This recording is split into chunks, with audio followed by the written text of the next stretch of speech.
चलिए दोस्तों देखते हैं कि आज हम क्या सीखने जाएंगे। आज का हमारा टॉपिक क्या रहेगा। दोस्तों आज की वीडियो में हम जानेंगे कि टेली प्राइम सॉफ्टवेयर में जो GSTR 1 रिटर्न तैयार होता है उसको हम किस तरह से देखेंगे, किस तरह से समझेंगे। सबसे पहले दोस्तों अपने टॉपिक से रिलेटेड कुछ जानकारी ले लेते हैं। सबसे पहली बात तो मैं यहाँ पर क्लियर कर देना चाहता हूँ कि टेली प्राइम सॉफ्टवेयर में जो GSTR 1 रिटर्न तैयार होता है वो अपने आप तैयार होता है, हमको तैयार नहीं करना होता है। मतलब ये कि मेरी जो आकाश ट्रेडर्स फर्म है, कंपनी है, इस कंपनी में मैं जो भी एंट्रीज करूंगा उन एंट्रीज में हमारी जो भी एंट्रीज GSTR 1 रिटर्न से रिलेटेड होगी वो सारी की सारी GSTR 1 रिटर्न में पहुंच जाएंगी। सबसे पहले वो एंट्री जाएंगी दोस्तों जो कि हम सेल की एंट्री करेंगे, यानी GSTR 1 रिटर्न जो होती है उसमें हम अपनी आउटवर्ड सप्लाईज की जानकारी देते हैं। तो हम जो भी सेल करेंगे, अब वो सेल चाहे हम किसी को भी करें, चाहे तो रजिस्टर्ड पार्टियों को करें, चाहे अनरजिस्टर्ड पार्टी को करें, चाहे हम कंज्यूमर को करें, वो सारी की सारी सेल्स की एंट्री हमारी पहुंच जाएंगी GSTR 1 रिटर्न में, क्योंकि GSTR 1 रिटर्न में हमें आउटवर्ड सप्लाईज की जानकारी देनी होती है। इसके अलावा हम किसी भी तरह की सेल करें, चाहे तो एग्जेम्प्ट नील रेटेड प्रोडक्ट की सेल करें, चाहे हम टैक्सेबल प्रोडक्ट की सेल करें, सारी की सारी जो हम सेल करेंगे वो हमारी GSTR 1 का हिस्सा होंगी और वो सारी की सारी एंट्री हमारी GSTR 1 में पहुंच जाएंगी।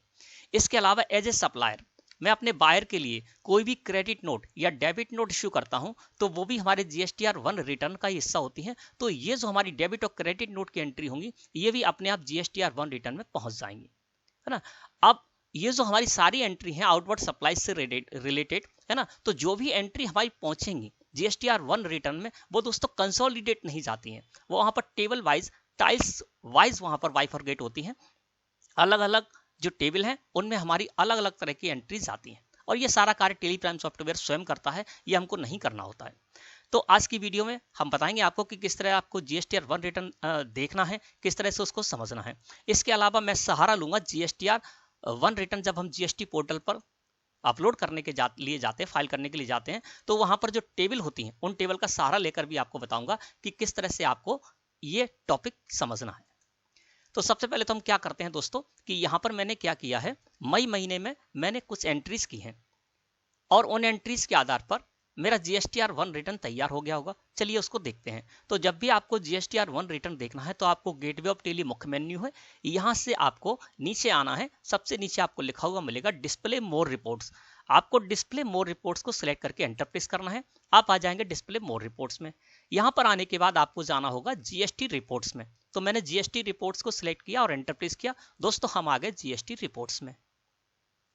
जब आप GST रिपोर्ट्स में आएंगे तो यहाँ पर GSTR 1 सिलेक्ट करके आपको आगे बढ़ना है ना, क्योंकि हमें GSTR 1 रिटर्न देखनी है। तो मैंने यहाँ पर GSTR 1 को सिलेक्ट किया और एंटर प्रेस कर दिया। दोस्तों हम आ गए उस जगह पर जहां पर कि अपने आप GSTR 1 रिटर्न तैयार हुई हमको मिलेगी, ठीक है ना। अब हम इस जगह पर आ गए, यहाँ पर अल्ट के साथ F2 प्रेस कर देते हैं और 1 मई 2021 से लेकर 31 मई 2021 में इस जगह पर कर देता हूं।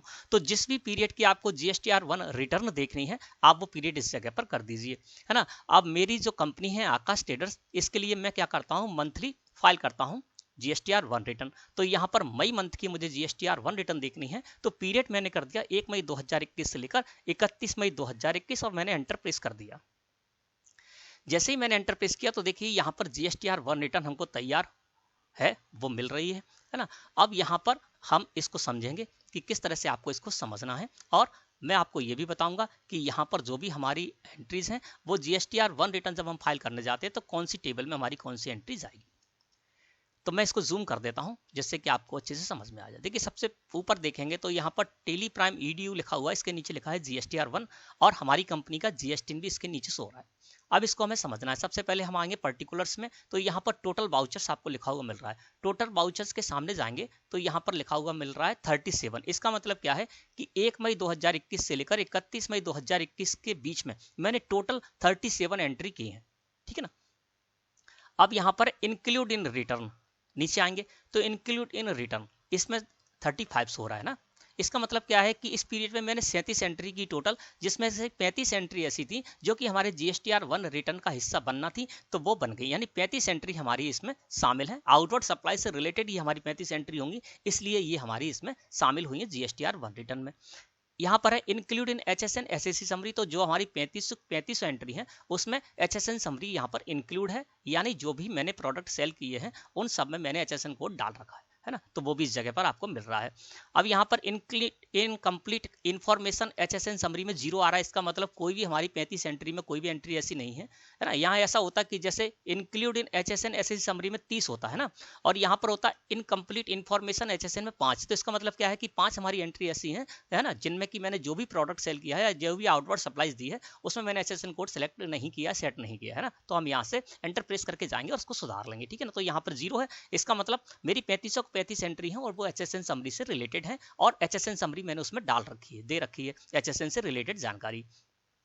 अब यहाँ पर नीचे आएंगे तो नॉट रिलेवेंट इन रिटर्न लिखा हुआ है, इसके सामने आते हैं तो यहाँ पर 2 एंट्री आ रही हैं जो ये कह रही हैं कि 2 एंट्री आपकी ऐसी हैं जो कि आपकी GSTR 1 से रिलेटेड नहीं है। तो देखिए 37 मैंने एंट्री की थी इस पीरियड में, है ना, जिसमें से कि 35 एंट्री इसमें शामिल हुई है, 2 एंट्री इसमें शामिल नहीं हुई है। जब आप एंटर प्रेस करेंगे तो आपको पता चल जाएंगी 2 एंट्री कौन सी है। ये 2 एंट्री हमारी परचेज की एंट्री है ना, तो परचेज की जो इनवर्ट सप्लाईज होती है उसकी जानकारी GSTR पर नहीं जाती है, इसलिए वो 2 entry not relevant in returns में है ना।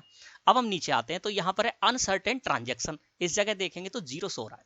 अगर इस जगह पर ऐसा होता जैसे कि हमारी 35 एंट्री इसमें इंक्लूड है, अब यहाँ पर यदि 3 शामिल होती तो इसका मतलब क्या होता कि जो 3 एंट्री है जहां पर 0 शो हो रहा है ना, किसमें, अनसर्टेन ट्रांजैक्शन में, यहाँ पर यदि 300 होता तो इसका मतलब ये होता कि 3 एंट्री में हमने कुछ गलती कर रखी है जिस वजह से उनका डेटा हमारा शामिल नहीं हो रहा है GSTR 1 में। तो आपको यहाँ पर एंटर प्रेस करना होगा और फिर जो भी अनसर्टेन ट्रांजैक्शन है उसमें आप जो भी गलती की उनको सुधार करना होगा, यहाँ पर हमेशा 0 होना चाहिए, जिससे कि आपकी जितनी भी एंट्री है वो सारी की सारी एंट्री का डेटा आपकी GSTR 1 रिटर्न में शामिल हो जाए। अब आते हैं नीचे। अब यहाँ पर क्या हुआ दोस्तों कि मैंने इस पीरियड में जब आप देखेंगे तो टोटल में सबसे नीचे देखिए तो आपको वाउचर काउंट के कॉलम में टोटल में मिलेगा 35, है ना, तो मैंने 35 एंट्री की है। लेकिन यहाँ पर क्या हो रहा है कि हमारी जो 35 एंट्री है वो अलग अलग क्यों सो रही है, देखिए अलग अलग सो रही है ना, वो इसलिए सो रहे हैं दोस्तों क्योंकि मैंने आपको बताया था कि हम जो भी इस तरह की एंट्री करते हैं जो कि हमारे GSTR 1 से रिलेटेड होती हैं वो GSTR 1 में आ जाती हैं, लेकिन अलग अलग टेबल वाइज आती हैं, तो उनको थोड़ा सा समझ लेते हैं। सबसे पहले देखेंगे तो यहाँ पर B2B इनवॉइसेस में वाउचर काउंट 7 हो रहा है, यानी मैंने 7 एंट्री की है B2B, 35 में से 7 एंट्री हमारी इस टेबल में गई है B2B इनवॉइसेस, है ना, और इन 7 एंट्री का टैक्सेबल अमाउंट 5,33,000 इस जगह पर शोर है। और ये जो 7 हमारी एंट्री है इनमें इंटीग्रेटेड टैक्स की लाइबिलिटी हमारी 38,260 रुपए की है और सेंट्रल टैक्स और स्टेट टैक्स की 20,030 है और टोटल टैक्स अमाउंट है 78,320 रुपए। और इनवॉइस अमाउंट हो गया इन 7 जो हमारे बिल हैं उनका टैक्सेबल अमाउंट और टैक्स अमाउंट सारा मिलाकर इनवॉइस अमाउंट हो गया 6,11,320 रुपए, ठीक है। अब दोस्तों दूसरी में देखेंगे तो यहाँ पर B2C लार्ज में हमारी 2 एंट्री हैं और इनका भी टैक्सेबल अमाउंट, इंटीग्रेटेड टैक्स और आपको सब कुछ इस जगह शो हो रहा है। तीसरे में देखेंगे तो B2C स्मॉल में 20 एंट्री हमारी शो हो रही है और इनका भी टैक्सेबल अमाउंट आपको शो हो रहा है 4,98,000। इन सभी जो 20 हमारे इनवॉइसेस है उनका 4,98,400 रुपए टैक्सेबल अमाउंट है और IGST में 32,792 रुपए और CGST और SGST में 20,948 और 20,948 रुपए शो हो रहे हैं ना। और साइड इधर देखेंगे तो यहाँ पर इसी तरह से आपको टोटल टैक्स अमाउंट और इनवॉइस अमाउंट आपको इस जगह पर मिल जाएगा ना। अब यहाँ पर देखते हैं नीचे तो ये क्रेडिट डेबिट नोट में भी 2 एंट्री यहाँ पर हमारी हैं और सबसे नीचे आएंगे तो देखिए निल रेटेड में भी 4 एंट्री है हमारी, 4 वाउचर काउंट में आ रहा है, 2,80,000 रुपए इसका टैक्सेबल अमाउंट आ रहा है। टैक्स कुछ भी नहीं आ रहा है क्योंकि ये निल रेटेड हमारी सप्लाई है, निल रेटेड इनवॉइसेस है, इसलिए इसमें कुछ भी नहीं आ रहा है ना। इसके अलावा नीचे देखेंगे तो यहाँ पर 12 नंबर की टेबल है और डॉक्यूमेंट समरी की 13 नंबर टेबल भी है ना, इनके बारे में भी मैं आपको बताऊंगा। सबसे पहले समझ लेते हैं B2B इनवॉइसेस का मतलब क्या है। अब जो हमारी 35 एंट्री थी वो 7 एंट्री हमारी है B2B इनवॉइसेस में, इसको सिलेक्ट करके मैं एंटर प्रेस करता हूँ। जब मैंने इसको सिलेक्ट करके एंटर प्रेस किया दोस्तों तो देखिए हमारी ये 7 एंट्री जो थी वो इस जगह पर आ गई। देखिए यहाँ पर मोहन ट्रेडर्स को मैंने 3 इनवॉइस दिए हैं इस पीरियड में, राघव ट्रेडर्स को 3 दिए हैं और दीपक ट्रेडर्स को 1 दिया है। अब इनमें देखिए इन सभी के GST भी सो रहे हैं, आप देखिए मोहन ट्रेडर्स का GST भी सो रहा है, राघव ट्रेडर्स का GST भी सो रहा है और दीपक ट्रेडर्स का भी GSTIN सो रहा है, यानी इन goods and services tax identification number इनका शो रहा है। इसका मतलब क्या है कि ये सभी GST में रजिस्टर्ड है ना। तो हुआ ये दोस्तों कि मैं भी GST में रजिस्टर्ड हूं और मैं जिसको सेल कर रहा हूं वो भी GST में रजिस्टर्ड है। तो इस तरह की जो हमारी सेल होती है वो V2V सेल कहलाती है, बिजनेस टू बिजनेस सेल कहलाती है। इसी वजह से ये सारी जो एंट्री हमारी 7 एंट्री थी ये B2B टेबल में चली गई है ना। और इनका यहाँ पर देखेंगे तो यहाँ पर आपको वाउचर काउंट 7 नीचे सबसे नीचे देखेंगे तो आपको टोटल भी सभी का मिल जाएगा। चलिए मैं इसको जूम करके भी दिखा देता हूँ। 7 वाउचर हैं ऐसे जो कि हमारे B2B इनवॉइसेस के हैं। 5,33,000 रुपये का टैक्सेबल अमाउंट है। IGST में 38,260 रुपये की हमारी लाइबिलिटी बन रही है और 20,030 रुपये 20,030 रुपये CGST और SGST हेड में हमारी लाइबिलिटी बन रही है। टोटल टैक्स लाइबिलिटी बन रही है 78,320 रुपये की और 6,11,320 रुपये देखेंगे तो ये इनवॉइस का अमाउंट हो गया।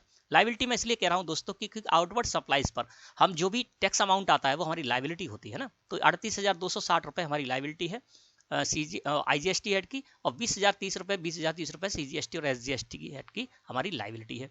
तो आपको समझ में आ गया होगा कि B2B इनवॉइसेस में आपकी कौन सी एंट्रीज आएंगी, है ना। मैं बैक करके इसी जगह पर आ जाता हूँ।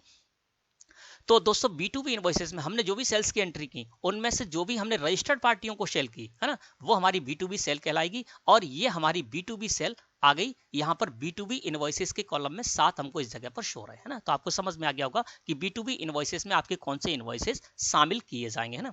इसी तरह से जब हम GST पोर्टल पर भी जाकर देखते हैं तो वहां पर भी इसी तरह से आपको टेबल मिलेंगे। देखिए यहाँ पर है 4A 4B 6B 6C B2B invoices है ना। तो यहाँ पर भी आपको इस टेबल में इसकी जानकारी देनी होगी। लास्ट में मैं आपको ये भी बताऊंगा, ठीक है ना। तो टेबल वाइज यहाँ पर भी जानकारी आपकी बन रही है और टेबल वाइज ही आपको GSTR 1 रिटर्न में भी देनी है। तो पहला आपको समझ में आ गया कि B2B इनवॉइसेस में आपकी कौन सी एंट्री जाएंगी। आप रजिस्टर्ड हैं GST में और आप जिसको सेल कर रहे हैं वो भी GST में रजिस्टर्ड है, उसके पास भी GSTIN यानी goods and services tax identification number है। उसको जो भी आप सेल करेंगे, जो भी इनवॉइसेस देंगे वो आपके B2B इनवॉइसेस की टेबल में शामिल होंगे। इसके बाद नीचे आते हैं, यहाँ पर है B2C लार्ज इनवॉइसेस है ना, इसमें 2 शो रहे हैं। देखिए मैं इसको जूम करके दिखाता हूं आपको। B2C लार्ज इनवॉइसेस, इसमें वाउचर काउंट 2 आ रहा है और टैक्सेबल अमाउंट भी आ रहा है। अब समझ लेते हैं कि आपकी कौन सी एंट्रीज यहाँ पर B2C लार्ज इनवॉइसेस में आई, यानी हमारी जो 2 एंट्री यहाँ पर ले ली गई हैं B2C लार्ज इनवॉइसेस में वो किस वजह से ली गई हैं। चलिए मैं इसको सिलेक्ट करके एंटर प्रेस करता हूँ। अब देखिए यहाँ पर मैं जूम करके आपको दिखा देता हूँ, ये 2 एंट्री हैं जो कि हमारी B2C लार्ज इनवॉइसेस में सो रही हैं। तो इसके बारे में समझ लीजिए दोस्तों। अब यहाँ पर क्या हुआ है कि ये जो 2 एंट्री हमारी इस वजह से गई हैं क्योंकि जब भी हम, ध्यान से समझना आप, जब भी मैं अपने स्टेट से बाहर के किसी भी अनरजिस्टर्ड को, अनरजिस्टर्ड मतलब छोटे छोटे दुकानदार होते हैं जो कि GST में रजिस्टर्ड नहीं है, वो हमसे माल ले जाएंगे और आगे सेल करेंगे, है ना, तो वो अनरजिस्टर्ड है GST में। और कंज्यूमर कौन होते हैं, जो कि हमसे माल ले जाएंगे और उसका उपभोग करेंगे और उसको खत्म करेंगे, आगे उसको सेल नहीं करेंगे, है ना। तो ये कैटेगरी है GST में URD और कंज्यूमर की। अब यहाँ पर कौन सी B2C लार्ज इनवॉइसेस, सबसे ऊपर आप देखेंगे तो वाउचर ऑफ में लिखा हुआ है B2C large invoices 5A 5B।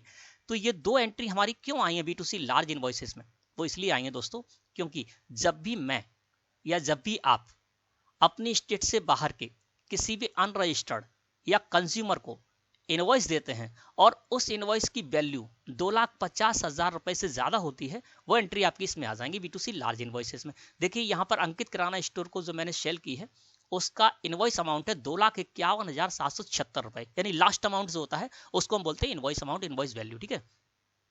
तो ये 2,50,000 रुपए से ज्यादा है, इसलिए ये एंट्री हमारी B2C लार्ज इनवॉइसेस में चली गई। और ये दूसरी देखेंगे तो ये है राकेश जैन, ये भी यूपी के हैं, हमारी स्टेट से बाहर के हैं, यानी हमारी जो आकाश स्टेटस फर्म है वो मध्य प्रदेश में स्थित है, इसका principal place of business Madhya Pradesh में है। अब मैं अपनी स्टेट से बाहर के किसी भी अनरजिस्टर्ड या कंज्यूमर को सेल करूंगा और जो मैं उसको इनवॉइस देने जा रहा हूं उस एक इनवॉइस की वैल्यू 2,50,000 रुपए से ज्यादा है, तो वो हमारी B2C लार्ज इनवॉइसेस में जाएगी, यानी B2C लार्ज सेल कहलाई, है ना। दोनों ही केस में हम देख रहे हैं, दोनों ही हमारी स्टेट से बाहर के हैं। अंकित किराना स्टोर भी हमारी स्टेट से बाहर के हैं, बाहर की स्टेट के हैं, और राकेश जैन ये भी हमारी स्टेट से बाहर की स्टेट के हैं। और इनको जो मैंने इनवॉइस दिया है उन दोनों की ही वैल्यू 2,50,000 रुपए से ज्यादा है, इसलिए हमारे ये जो एंट्रीज हैं वो B2C लार्ज इनवॉइसेस में शामिल हो गई, है ना। तो आपको ये भी समझ में आ गया होगा कि कौन सी एंट्री आपकी B2C लार्ज इनवॉइसेस में चली जाएंगी। इसके बाद नीचे आते हैं तो देखिए यहाँ पर B2C स्मॉल इनवॉइसेस है, इसको भी मैं जूम कर देता हूं। देखिए यहाँ पर है B2C स्मॉल इनवॉइसेस, है ना, और इसमें भी वाउचर काउंट आ रहा है 20। अब इसमें कौन सी एंट्री जाएंगी वो समझ लेते हैं दोस्तों, है ना।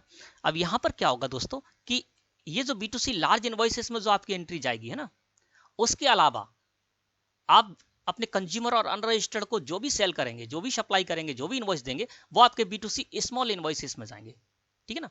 यानी ये जो B2C लार्ज है ये भी कंज्यूमर और अनरजिस्टर्ड को ही सेल कर रहे हैं आप, और B2C स्मॉल है ये भी आप कंज्यूमर और अनरजिस्टर्ड को ही सेल कर रहे हैं। तो जो एंट्री आपकी B2C लार्ज इनवॉइस में नहीं जाएगी उसके अलावा, है ना, B2C लार्ज इन्वॉइसेस में जो नहीं जाएंगी वो आपकी आ जाएंगी B2C स्मॉल इन्वॉइसेस में, है ना। और ये जो अब मैं इसको सेलेक्ट करके जब एंटर प्रेस करूंगा तो ये जो दोस्तों हमारी जानकारी जाती है वो स्टेट वाइज और रेट वाइज जाती है। उसी तरह से यहाँ पर ये तैयार हो रहा है।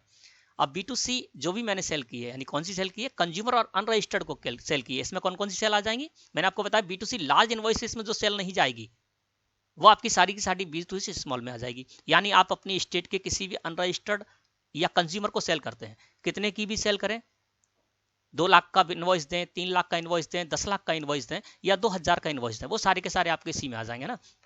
इसके अलावा आप देख रहे हैं यहाँ पर उत्तर प्रदेश के भी हमारे इनवॉइसेस शामिल हैं। तो क्या है कि हम अपनी स्टेट से बाहर के किसी भी स्टेट के कंज्यूमर या अनरजिस्टर्ड को सेल कर रहे हैं और जो इनवॉइस हम उसको दे रहे हैं उसकी वैल्यू 2,50,000 या उससे कम है, वो सारी की सारी हमारी इसमें शामिल हो जाएगी, ठीक है ना। तो ये होगी B2C स्मॉल में हमारी ये सारी एंट्री आई हैं। और यहाँ पर जो हमारी जानकारी जाती है वो दोस्तों जाती है कंसोलिडेट, यानी पूरी 1 मई 2021 से लेकर और 31 मई 2021 के बीच में मैंने मध्य प्रदेश में टोटल जो सप्लाई की है, टोटल जो B2C मैंने इनवॉइसेस दिए हैं उसकी परसेंट के हिसाब से, यानी 0% का मैंने 2,000 रुपए का टैक्सेबल अमाउंट आ रहा है, 2,000 रुपए का मैंने 0% का माल सेल किया है, 5% का मैंने 20,000 रुपए का माल सेल किया है मध्य प्रदेश में ही, और मध्य प्रदेश में ही 12% का मैंने 1,01,400 रुपए का माल सेल किया है, और मध्य प्रदेश में ही मैंने 1,59,600 रुपए का 18% का माल सेल किया। तो ये स्टेट वाइज और रेट वाइज आपकी जानकारी जाएगी, है ना। अब देखिए स्टेट बदल गई तो उत्तर प्रदेश की अलग हो गई यहाँ पर। अब उत्तर प्रदेश में मैंने क्या किया है, इसी पीरियड में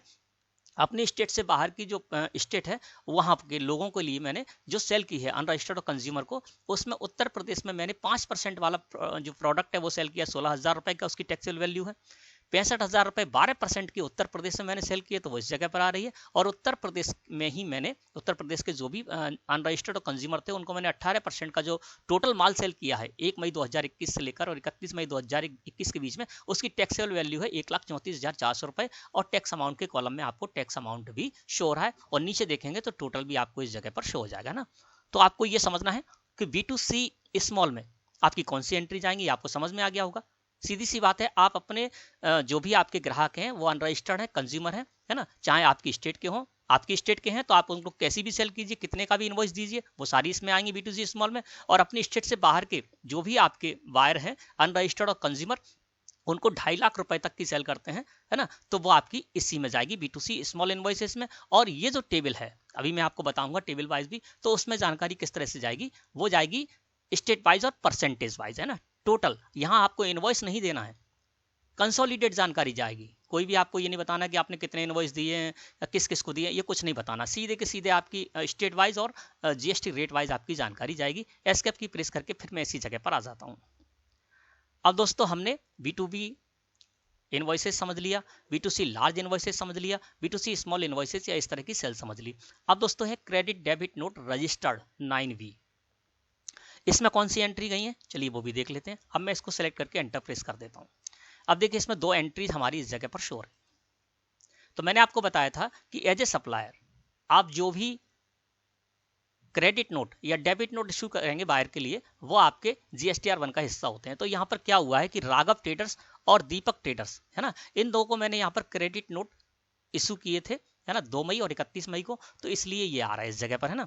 और ये माइनस हो जाएगा फिगर, क्यों, क्योंकि मैंने जब इनको सेल की थी, अब उस सेल में से सेल्स रिटर्न की एंट्री है तो सेल हमारे पास वापस आ गई, सेल वापस आ गई तो टैक्सेबल अमाउंट भी कम होगा और टैक्स भी कम होगा, है ना। अब मैं इसको सिलेक्ट करके एंटर प्रेस करके दिखा देता हूं। तो ये देखिए राघव ट्रेडर्स को मैंने यहाँ पर क्रेडिट नोट इशू किया है ना, और यहाँ पर मैं सेल्स रिटर्न का लेजर लगा देता हूँ, ठीक है ना। अब देखिए ये मैंने क्रेडिट नोट इनको इशू किया है, पहले मैंने इनको माल बेचा था, है ना, और माल बेचने के बाद ये माल मेरे पास वापस आ गया तो मैंने इनको क्रेडिट नोट इशू किया था, है ना। तो ये सेल्स रिटर्न की एंट्री होगी मेरी, ठीक है। इसी तरह से दीपक ट्रेडर्स को भी मैंने सेल्स रिटर्न की एंट्री की थी तो वो भी इस जगह पर आ रही है। अब देखिए यहाँ पर 2 की जगह 1 रह गई, मैं आपको बताता हूँ वो किस वजह से हुआ है, ठीक है ना। तो आपको ये समझ में आ गया होगा कि किस तरह से आपको ये समझना है। अब देखिए एक एंट्री वहां पर जब हम गए थे तो क्रेडिट और डेबिट नोट में 2 एंट्री थी, अब यहाँ पर सिर्फ हमको 1 एंट्री सो रही है ना।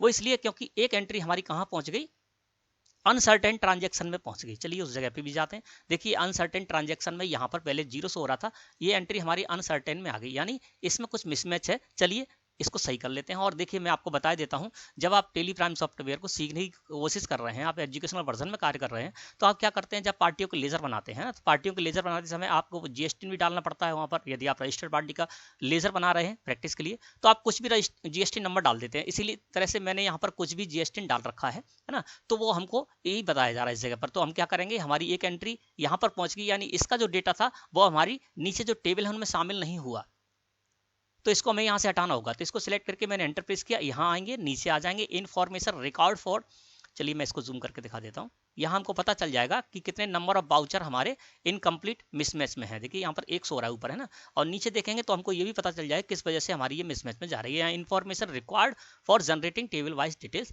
नॉट प्रोवाइडेड, है ना, ये है। तो मैं क्या करूंगा, इसको सिलेक्ट करके और एंटर प्रेस कर दूंगा। यहाँ आया तो यहाँ हमको बताया जा रहा है कि GST is not specified invalid. तो मैंने आपको बताया था ऐसे ही कुछ भी जीएसटी डाल दिया है ना, लेकिन अब इसको मैं शामिल कराना चाहता हूँ। इस तरह से आपके जो भी जीएसटी है जिनकी वजह से आपने ऐसे ही कुछ भी जीएसटी डाल दिया जिस वजह से आपकी ये एंट्री आपकी अनसर्टेन ट्रांजेक्शन में जा रही है, उसका डेटा आपकी जीएसटीआर 1 में शामिल नहीं हो रहा है, तो आप देख नहीं पा रहे हैं, तो आप क्या कीजिए, साइड में बटन बार है, इस जगह पर आपको एक बटन लिखा हुआ मिलेगा एक्सेप्ट जीएसटीआईएन, है ना, इस पर आप माउस क्लिक कर दीजिए। जैसे आप माउस क्लिक करेंगे तो यहाँ पर पूछा जा रहा है कि मैं इसको एक्सेप्ट करा दूं, तो आप कर दीजिए इसको यस। अब ये एक्सेप्ट हो जाएगा, अब फिर से हमारा ये डेटा शामिल हो जाएगा। देखिए इस जगह पर 0 हो गया। अब अनसर्टेन ट्रांजैक्शन में जब देखेंगे तो देखिए यहाँ पर हो गया 0, है ना, ये हमारी एंट्री मिसमैच से बाहर निकल आई, उसका डेटा आप शामिल हो गया। और देखिए यहाँ पर हम आएंगे क्रेडिट डेबिट नोट में, तो फिर से हमारी 2 एंट्री हो गई, है ना। तो इस तरह से दोस्तों हमको इसको समझना है। अब बात करते हैं दोस्तों कि नीचे ये 5 नंबर की टेबल यहाँ पर सो रही है, credit debit note unregistered 9B, इसमें हमारी कौन सी एंट्री जाएगी। देखने से तो सीधा यही पता चल रहा है कि यहाँ पर तो हमारी कौन सी एंट्री गई थी, डेबिट क्रेडिट नोट रजिस्टर्ड, यानी हमने रजिस्टर्ड पार्टियों को जो डेबिट और क्रेडिट नोट इशू किया था वो हमारी इसमें चली जाएंगी। जैसे कि अभी हमने जो 2 इसमें एंट्री आ रही थी, इन दोनों के पास जीएसटी था। देखिए यहाँ पर तो ये रजिस्टर्ड पार्टियां हैं ना, देखिए यहाँ पर राघव ट्रेडर्स और दीपक ट्रेडर्स दोनों ही पास जीएसटी है, नहीं दोनों ही जीएसटी में रजिस्टर्ड है। तो इस वजह से ये तो समझ में आ जाता है कि इस जगह पर जो हमारी एंट्री आ रही है credit debit note registered 9B, है ना, तो ये रजिस्टर्ड पार्टियों को मैंने क्रेडिट डेबिट नोट इशू किए थे वो इसमें आ गए। अब इसमें कौन से आएंगे, क्रेडिट डेबिट नोट अनरजिस्टर्ड, क्या इसमें ये वाले आएंगे, जैसे कि B2C, ये भी अनरजिस्टर्ड कंज्यूमर को सेल करते हैं, B2C ये भी अनरजिस्टर्ड कंज्यूमर को सेल करते हैं। तो क्या इनको जब हम, है ना, जैसे हमने B2B जिनको सेल की थी उनको जब हमने क्रेडिट नोट इशू किया तो वो तो आ गए हमारे किस में, क्रेडिट डेबिट नोट रजिस्टर्ड में, है ना।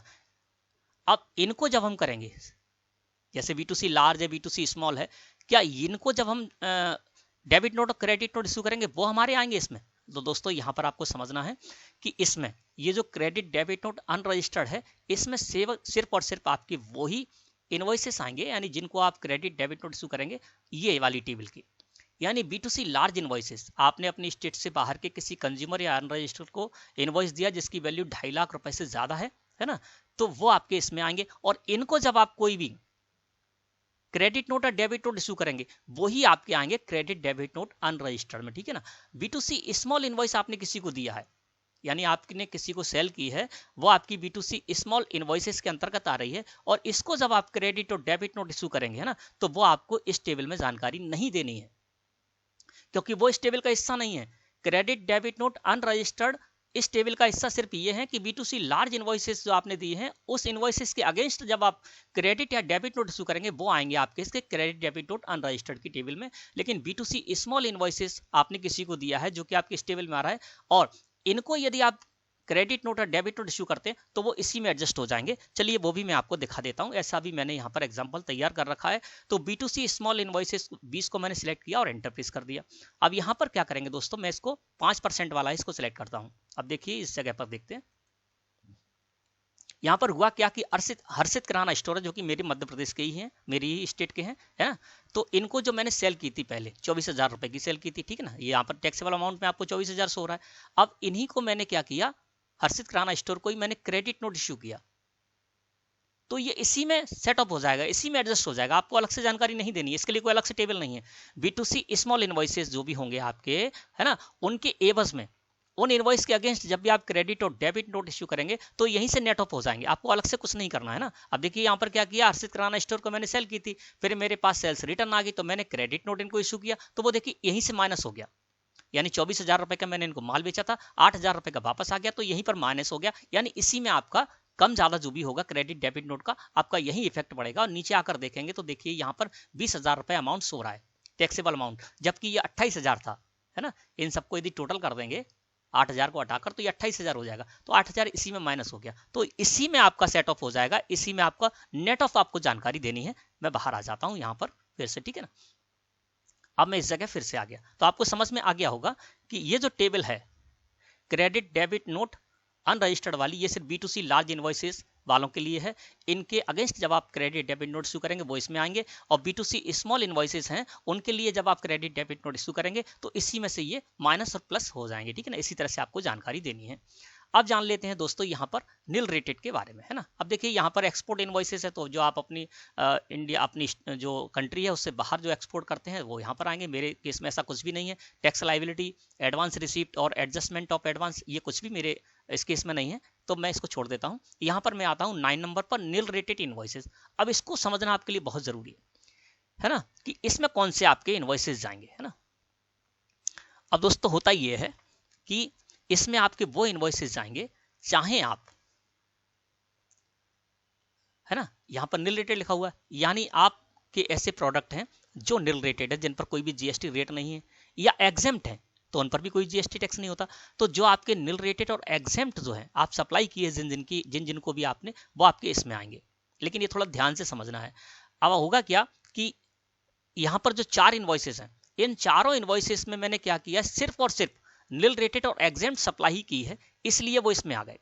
अब नील रेटेड जो मैंने सप्लाई की है, चाहे मैं B2B सप्लाई करूं, यानी मैं रजिस्टर्ड पार्टी को भी ऐसा इनवॉइस देता हूं जिसमें केवल और केवल नील रेटेड या एग्जेम्प्ट सप्लाई की है, मैंने सेल की है, तो वो हमारे इसमें आ जाएंगे। इसके अलावा चाहे मैं अनरजिस्टर्ड को करूं, कंज्यूमर को करूं, अपनी स्टेट से बाहर के किसी को करूं, या अपनी स्टेट के ही किसी व्यापार कंज्यूमर रजिस्टर्ड या फिर अनरजिस्टर्ड किसी को भी सेल करूं, वो सब हमारे इसी में आ जाएंगे। चलिए इसको थोड़ा सा देख लेते हैं अंदर जाकर। इसको सेलेक्ट किया मैंने, एंटर प्रेस किया, देखिए यहाँ पर ये जानकारी इस तरह से जाती है। ये देखिए यहाँ पर क्या है, इंटर स्टेट, ये देखिए मैं इस जगह पर आ जाता हूँ। ये देखिए यहाँ पर लिखा हुआ inter state supply to registered person, कौन सी, सबसे ऊपर देखिए नील रेटेड। एग्जेम्प्ट या नील रेटेड सप्लाई करेंगे तो ये 4 तरह से अलग अलग आपकी जानकारी जाएगी। Inter state supply to registered person, यानी आपने अपनी स्टेट के बाहर के किसी रजिस्टर्ड पर्सन को सप्लाई की है केवल नील रेटेड, तो वो इसमें जाएगी, है ना। Intra state supply to registered person, ठीक है ना, अपनी स्टेट में ही किसी रजिस्टर्ड पर्सन को, रजिस्टर्ड पार्टी को आपने सेल की है नील रेटेड या एग्जेम्प्ट, वो इसमें जाएगी। इसके अलावा inter state supply to unregistered person, अपनी स्टेट से बाहर के किसी अनरजिस्टर्ड पर्सन को आपने सप्लाई की है एग्जेम्प्ट या नील रेटेड, वो आपकी इसमें जाएगी।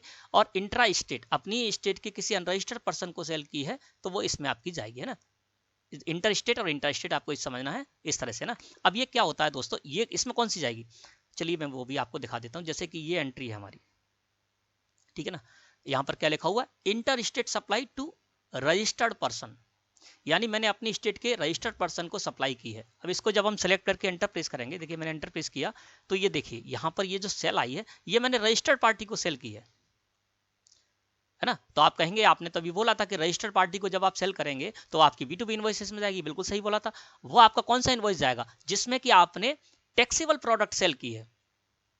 ये जो है इसमें टैक्सेबल सेल नहीं है, इसमें केवल और केवल एग्जेम्प्ट सेल है। मैं इसको सेलेक्ट करके एंटर प्रेस करता हूं तो देखिए यहाँ पर क्या किया है मैंने, इसमें ये रजिस्टर्ड तो है, वैसे तो ये B2B सप्लाई हो गई, है ना, क्योंकि मैं भी जीएसटी में रजिस्टर्ड हूँ और मोहन ट्रेडर्स भी जीएसटी में रजिस्टर्ड है, कंपोजिशन टैक्सेबल पर्सन है, तो ये B2B सेल होगी। लेकिन ये B2B वाली टेबल में नहीं जाएगी, ये आपकी अलग टेबल है नील रेटेड, उसमें जाएगी। क्यों, क्योंकि इसमें जो 2 प्रोडक्ट मैं सेल कर रहा हूँ, साल्ट और राइस नॉन ब्रांडेड, इन दोनों पर जीएसटी नहीं है। देखिए यहाँ पर मैंने जीएसटी कैलकुलेट भी नहीं कराया है क्योंकि ये नील रेटेड है, एग्जेम्प्ट है ना, तो इसलिए आपकी ये एंट्री इसमें जाएगी। तो आपको समझना है कि आपने यदि ऐसी कोई सेल की है, इनवॉइस जो भी दिया है उस इनवॉइस में केवल और केवल आपने नील रेटेड और एग्जेम्प्ट सेल की है, तो वो सारी सेल आपकी जाएगी नील रेटेड इनवॉइसेस में। अब ये जो आप सेल कर रहे हैं, यानी ऐसा इनवॉइस दे रहे हैं जिस इनवॉइस में आपने केवल नील रेटेड या एग्जेम्प्ट सेल की है, वो आपकी इस टेबल में जाएगी nil rated 8A 8B 8C 8D में, है ना। और इसमें 4 हो रहे हैं, तो इसमें क्या होगा कि आपने चाहे B2B सेल की हो, चाहे B2C स्मॉल सेल की हो, B2C लार्ज सेल की हो, कोई सी भी सेल की हो, तो जो आपने सेल की है, सेल करते समय जो आपने इनवॉइस जनरेट किया है, उस इनवॉइस में सिर्फ और सिर्फ नील रेटेड आपने सेल की है, तो वो आपको इस टेबल में देनी होगी। फिर वो आपकी B2B टेबल में नहीं आएगी, भले ही आपने B2B सप्लाई की है, लेकिन वो केवल नील रेटेड की इसलिए है ना।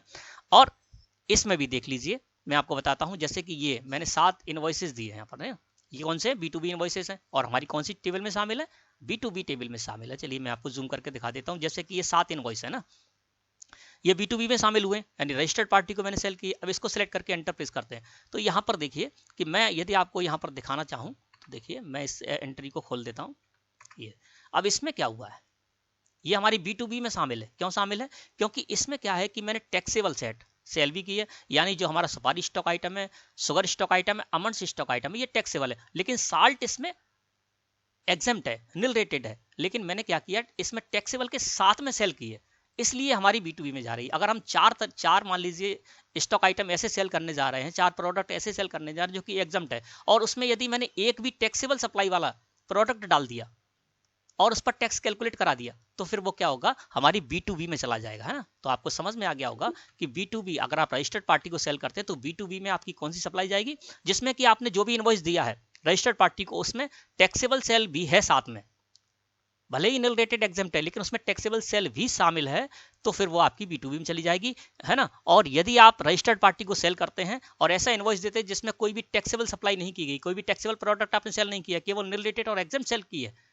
वो प्रोडक्ट सेल किए हैं, तो वो आपके इसमें आ जाएंगे, है ना। तो आपको समझ में आ गया होगा नील रेटेड में क्या होगा। नील रेटेड वाली जो टेबल है, चाहे आप B2B सेल करें, चाहे आप B2C स्मॉल सेल करें, चाहे आप B2C लार्ज सेल करें, सारी सेलें आपकी आएंगी इसमें कौन सी, जिसमें कि इनवॉइसेस में आप केवल नील रेटेड या फिर एग्जेम्प्ट ही सेल करते हैं। तो आपको ये भी क्लियर हो गया होगा। अब आते हैं दोस्तों नीचे, तो ये आपको समझ में आ गया होगा किस तरह से कौन सी जानकारी जाएगी, मैंने आपको बता दिया, है ना। अब दोस्तों यहाँ पर क्या है कि HSN समरी 12 नंबर की टेबल है, अब इसके बारे में समझ लेते हैं, है ना। HSN समरी है, तो दोस्तों आपको पता होगा कि क्या करना है, GST में जिनका भी टर्नओवर प्रीवियस फाइनेंशियल ईयर में 5 करोड़ रुपए तक था, उनको 4 डिजिट की HSN समरी देनी है B2B सप्लाई पर, है ना। और जिनका टर्नओवर 5 करोड़ से ऊपर है उनको तो 6 डिजिट की जानकारी देनी है, चाहे B2B सेल करें या B2C सेल करें, तो हमको HSN समरी भी देनी होती है। तो ये भी अपने आप तैयार होती है। मैंने क्या किया, जो भी प्रोडक्ट बनाए थे, स्टॉक आइटम बनाए थे, उनमें उस स्टॉक आइटम पर जो भी HSN कोड था वो सेट कर दिया था, तो वो भी हमारी अपने आप यहाँ पर जनरेट हो जाएगी। देखिए HSN समरी में चलकर देखते हैं, तो मैंने HSN SSC समरी 12 को सिलेक्ट किया और एंटर प्रेस किया, तो यहाँ पर देखिए हमारी HSN समरी भी शामिल हो गई। इसको भी थोड़ा सा समझ लेते हैं। यहाँ पर देखिए सबसे ऊपर टोटल वाउचर है 35 है, और नीचे देखिए इंक्लूड, तो सारे के सारे इंक्लूड हैं, यानी सारे जो भी हमारे वाउचर एंट्री हैं वो सब हमारी इसमें इंक्लूड है।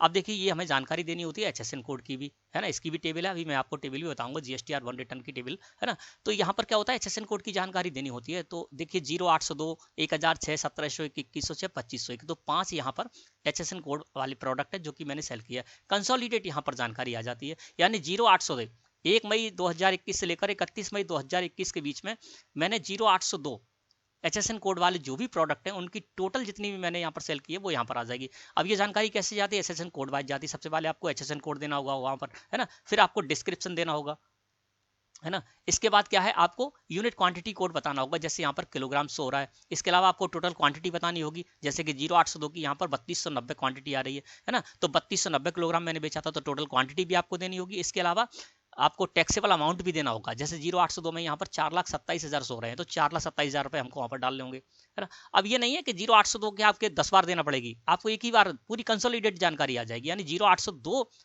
HSN कोड की आपने जो भी सप्लाई की है, जो भी सेल की है, वो सब इसमें मिल गई, है ना। और देखिए यहाँ पर आपको टैक्स रेट वाइज भी जानकारी देनी होती है। टैक्स रेट 12% वाला है ना। और इस पर टैक्सेबल वैल्यू मैंने आपको बता दी 4,27,000 रुपए, और इस पर जो टैक्स अमाउंट है वो भी आपको टैक्स अमाउंट के कॉलम में यहाँ पर देना होता है ना। और इसको यदि मैं सिलेक्ट करके एंटर प्रेस करता हूँ तो ये देखिए यहाँ सारी एंट्री आ जाएंगी वो वाली, है ना, जो कि 0802 से संबंधित है ना। तो देखिए मैंने आपको कंसोलिडेट जानकारी आई, देखिए कितनी सारी, इतनी सारी जो एंट्री है, इन सभी एंट्री में मैंने ये वाला प्रोडक्ट सेल किया है 0802 वाला, है ना। तो सभी का मिलकर यहाँ पर कंसोलिडेट हमको जानकारी देनी होगी इसकी, ठीक है। तो ये जानकारी भी हमारी इस टेबल से चली जाती है। अब इसके बाद नीचे देखते हैं तो डॉक्यूमेंट समरी है। डॉक्यूमेंट समरी को सिलेक्ट करके जब मैंने एंटर प्रेस किया तो हम डॉक्यूमेंट समरी भी यहाँ से दे सकते हैं। देखिए डॉक्यूमेंट समरी को भी समझ लेते हैं। यहाँ पर देखिए इनवॉइस ऑफ आउटवर्ड सप्लाईज, नीचे देखेंगे तो सेल्स में क्या है, फ्रॉम 1 नंबर से लेकर और 32 नंबर तक मैंने सेल की, यानी 32 इनवॉइसेस मैंने दिए हैं इसमें ना। तो 32 यहाँ पर टोटल आ रहे हैं।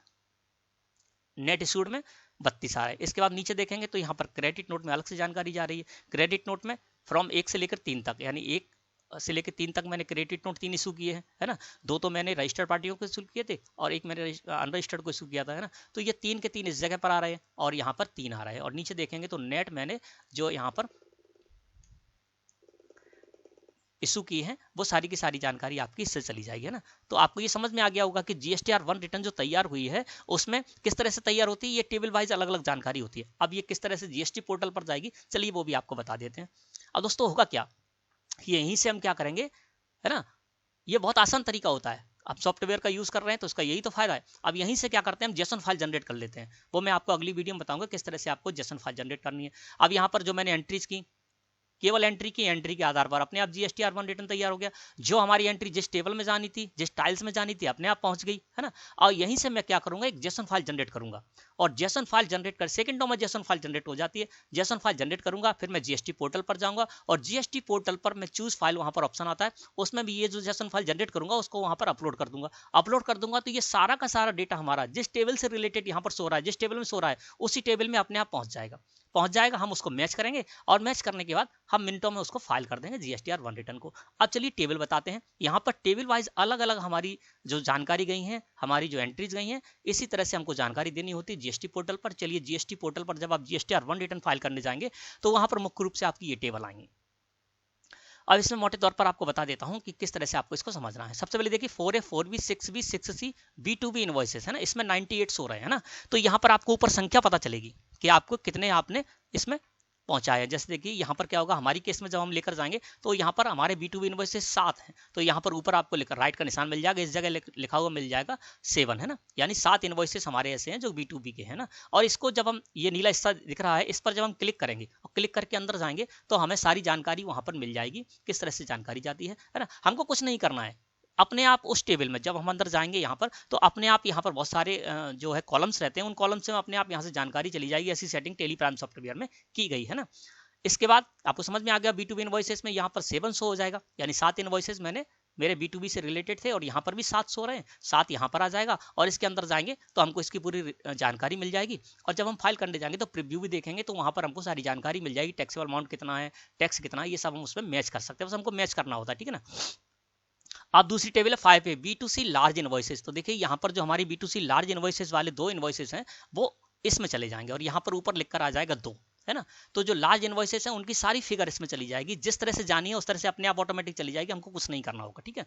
इसके बाद अगली टेबल है एक्सपोर्ट इनवॉइसेस। तो एक्सपोर्ट से इनवॉइसेस जो रिलेटेड होंगे आप इसमें चले जाएंगे। मेरे केस में ऐसा कुछ भी नहीं है ना। अब है B2C अदर्स। अब इसमें कौन सी जानकारी जाएगी, जो हमारे पास B2C स्मॉल में 20 इनवॉइसेस हैं, मैंने आपको दिखाए थे B2C स्मॉल इनवॉइसेस में, जो कि हमने अनरजिस्टर्ड और कंज्यूमर को सेल की थी। तो ये 20 इनवॉइसेस हैं, इसकी जानकारी जाएगी हमारी B2C अदर्स में। अब यहाँ पर 4 लिखा हुआ है तो यहाँ पर आएगा 3। क्यों आएगा, चलिए मैं इसको सिलेक्ट करके एंटर प्रेस करता हूँ। 3 इसलिए आएगा, यहाँ पर इनवॉइस नहीं है, ये जो 4 जो लिखकर आ रहा है इस केस में, तो ये इनवॉइस नहीं है। इसका मतलब ये है कि 4% वाले मैंने आइटम सेल किए हैं इस पीरियड में, ठीक है। तो देखिए यहाँ पर देखेंगे तो हमारे में भी कितना आएगा, ये देखिए 4 आएगा। एक तो 0% वाला हो गया, ये 5%, एक 12 और एक 18, है ना। ये 4 ही तरह के मैंने इसमें सेल किए, 0%, 5%, 12% और 18%। तो ये 4 तरह के हो गए। अगर यहाँ पर केवल मैं 18% का सारा मैंने सेल की होती तो यहाँ पर क्या होता, 1 लिख कर आता इस जगह पर, ठीक है ना। यहाँ पर जो 4 लिख कर आ रहा है B2C अदर्स में वो 1 लिख कर आता है ना। तो आप समझ गए होंगे कि यहाँ पर मैंने क्या किया, जो सेल की है उसमें मैंने 4 तरह के अलग अलग 0%, 5%, 12% और 18%, 4 तरह के मैंने परसेंटेज के आइटम जो है वो सेल किए हैं। तो यहाँ पर मेरे केस में भी यहाँ पर 4 आ जाएगा ना। इसमें भी अंदर जाएंगे तो आपको सारी जानकारी मिल जाएगी। इसके बाद है 8A 8B 8C 8D nil rated supply. Nil rated supply में यहाँ पर 1 शो हो रहा है। तो मेरे केस में भी क्या होगा, ये देखिए ये नील रेटेड सप्लाई मैंने बताया था आपको, ये इस टेबल में आपको जानकारी देनी है। जो मैंने ऐसे इनवॉइसेस दिए थे जिनमें केवल मैंने एग्जाम्प्ट एंड रिलेटेड सेल की थी वो इस जगह पर आएंगे, है ना। तो यहाँ पर 4 लिखा हुआ है तो इस जगह पर 4 नहीं आएगा, यहाँ पर क्या आएगा, 1 ही लिख कर आएगा। क्यों, क्योंकि मैंने सिर्फ जो है ना सेल की है नील रेटेड, जो भी सेल की है वो मैंने केवल नील रेटेड सेल की है। अगर मैं नील रेटेड और एग्जाम्प्ट दोनों सेल वहां पर भरूंगा, है ना, तो वो 2 आ जाएगा। और यदि नॉन जीएसटी सप्लाई करूंगा तो वहां पर 3 लिख कर आ जाएगा, है ना। तो इस तरह से दोस्तों आपको इसको समझना है। अब इसमें हमारी कौन सी जानकारी जाएगी मैंने आपको बता दिया। अब ये 9V credit debit note registered है। तो इसको देखिए यहाँ पर भी हमारे पास है 9V credit debit note registered, है ना। इसमें देखिए 2 शो रहा है, 2 इनवॉइसेस शो रहे हैं ना। तो यहाँ पर जब हम आएंगे तो इस केस में हमारे में भी यहाँ पर 200 होंगे, ये किसी और की है तो इसमें 100 हो रहा है क्योंकि इन्होंने एक क्रेडिट डेबिट नोट रजिस्टर्ड को इशू किया था। मैंने अपने केस में क्या किया, 2 क्रेडिट नोट इशू किए हैं या डेबिट नोट इशू किए होंगे। तो यहाँ पर देखिए मैंने 2 क्रेडिट नोट इशू किए हैं, तो यहाँ पर लिखकर आ जाएगा ऊपर ही 2। इसका मतलब क्या है कि मैंने रजिस्टर्ड पार्टियों को 2 जो है ना क्रेडिट नोट इशू या डेबिट नोट इशू किए हैं ना। तो इस संख्या इस जगह पता चल जाएगी। फिर है क्रेडिट डेबिट नोट अनरजिस्टर्ड, तो जो मैंने यहाँ पर B2C लार्ज सेल की थी है ना, उसको यदि मैं कोई यहाँ पर करता क्रेडिट डेबिट नोट इशू तो वो इस जगह पर आ जाता। तो ऐसा मैंने कुछ किया नहीं है यहाँ पर, credit debit note unregistered 9V में है ना, तो इस जगह पर 0 मेरे केस में भी 100 होगा है ना। इसके बाद आते हैं यहाँ पर HSN वाइज समरी। अब यहाँ पर 1300 हो रहा है HSN वाइज समरी, तो हमारे में कितना 100 होगा, चलिए वो देख लेते हैं। हम HSN समरी में जाते हैं तो यहाँ पर हमारे 5 हैं, 1 2 3 4 5 तरह के अलग अलग HSN समरी वाले प्रोडक्ट हैं। तो मेरे केस में यहाँ पर 500 हो जाता ऊपर है ना। और अंदर जाकर देखेंगे तो आपको सारी डिटेल मिल जाएगी, लेकिन हमको कुछ नहीं करना है। हम यहाँ से यदि डेटा लेकर जाएंगे जीएसटी पोर्टल पर है ना, जेसन फाइल जनरेट करके, तो अपने आप जिस तरह से जिन जिन कॉलम में जानकारी जानी है, यानी टैक्स HSN समरी की जानकारी जाएगी, HSN कोड जाएगा, डिस्क्रिप्शन यदि हम यहाँ पर डाल देंगे तो डिस्क्रिप्शन भी अपने आप चला जाएगा, टैक्सेबल अमाउंट के कॉलम में टैक्सेबल अमाउंट चला जाएगा, परसेंटेज के कॉलम में परसेंट अमाउंट चला जाएगा है ना। तो इस तरह से सारी जानकारी अपने आप चली जाएगी है ना। तो इस तरह से 12 नंबर की टेबल में ये जाएगा। 13 नंबर की टेबल डॉक्यूमेंट इशूड, तो मैंने आपको बताई थी, यहाँ पर भी देखिए डॉक्यूमेंट समरी की 13 नंबर टेबल है ना। तो यहां से ये डेटा उठकर चला जाएगा आपका 13 नंबर की टेबल में, ठीक है ना। तो इस तरह से क्या है दोस्तों, जब हम जीएसटी पोर्टल पर भी जाते हैं जानकारी देने के लिए, तो हमको यहाँ पर अलग अलग टेबल वाइज अपनी जो आउटवर्ड सप्लाई है उसकी जानकारी देनी होती है। और इसी तरह से हमारी GSTR1 रिटर्न जो तैयार हुई है टेली प्राइम में, इसमें भी हमारी सारी एंट्री अलग अलग टेबल में गई हैं। और जब हम यहाँ से जेसन फाइल जनरेट करके अपने डेटा को जीएसटी पोर्टल पर लेकर जाएंगे तो अपने आप हमारा सारा का सारा डेटा जिस टेबल से रिलेटेड है वो उस टेबल से रिलेटेड उसी में शामिल हो जाएगा। और हमको सिर्फ उसको देखना है और देखने के बाद हम मैच कर लेंगे कि वाकई में सारा का सारा डेटा जो है वो हमारा मैच कर रहा है इससे, तो हम बहुत ही आसानी से इसको फाइल कर पाएंगे। अगली वीडियो में आपको बताऊंगा किस तरह से आप जेसन फाइल जनरेट करेंगे और किस तरह से आपको उसको समझना है। तो मैं समझता हूं दोस्तों कि आज का टॉपिक आपको अच्छे से क्लियर हो गया होगा। वीडियो अच्छी लगी तो लाइक करें। धन्यवाद।